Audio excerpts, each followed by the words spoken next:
Borda, good morning. Oh, I've got a bit of glare on there, haven't I? That's better. Hey, how are you this morning? I'm sorry I didn't get time to record one of these last week. Before we know it, we're in Advent.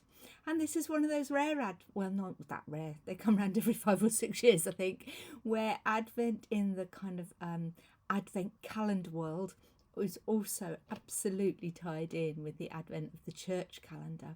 So December the 1st happens to be a Sunday. So we roll on through. I failed as a mother. I forgot to get, I didn't forget. I just kept putting off getting the advent calendars out. So that's a task for today. I was reflecting on Advent as I saw all the colours changing in the churches and thinking about it. And most of our churches have purple for Advent. Some churches will have a sort of more of a blue, really. And of course, that's the purple colour is what we also use for Lent. What's the difference between Advent and Lent? They're both periods of waiting.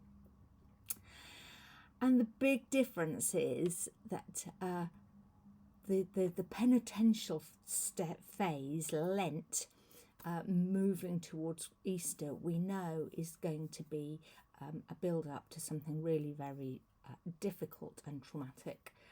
And then 3 days later, we have this abundant joy released.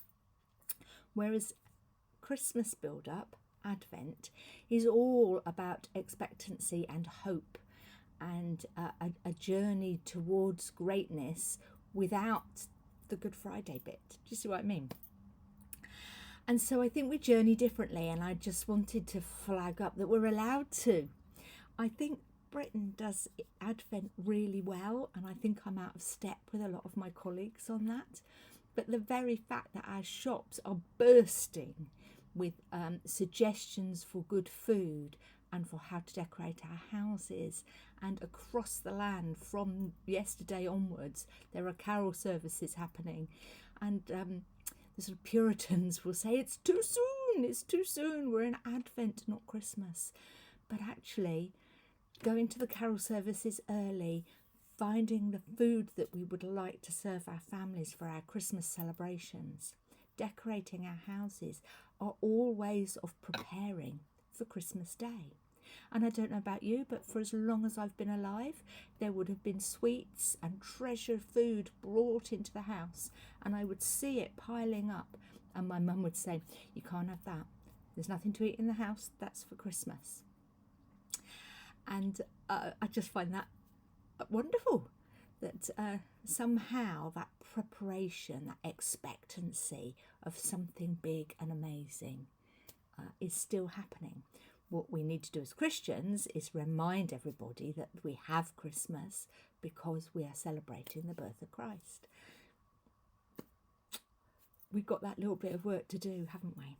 I want to read to you something, a quote I found from Michelle Blake, which is all about the expectation and what Advent really is.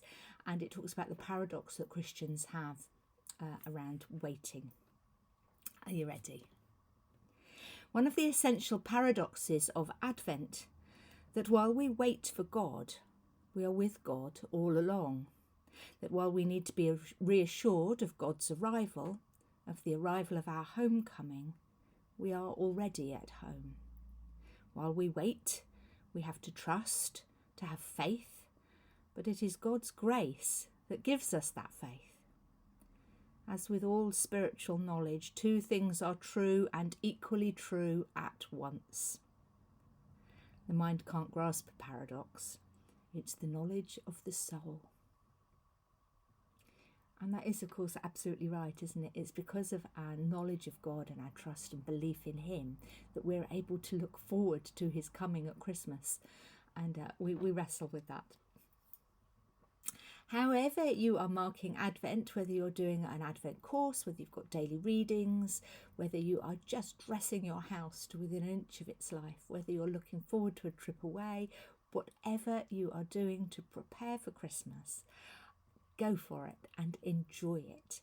It's a time of anticipation and expectation, and we need to be joyous Christians as we do that. And I don't know whether I'll be able to keep the smile going for the full 25 days, but I do want to approach this Christmas with joy and that measure of delight, because we know what's coming. Celebrate well, anticipate well. And I think that's it for today, don't you? Hope you have a good week. You know where I am. Lots of love and God bless to you. Bye bye.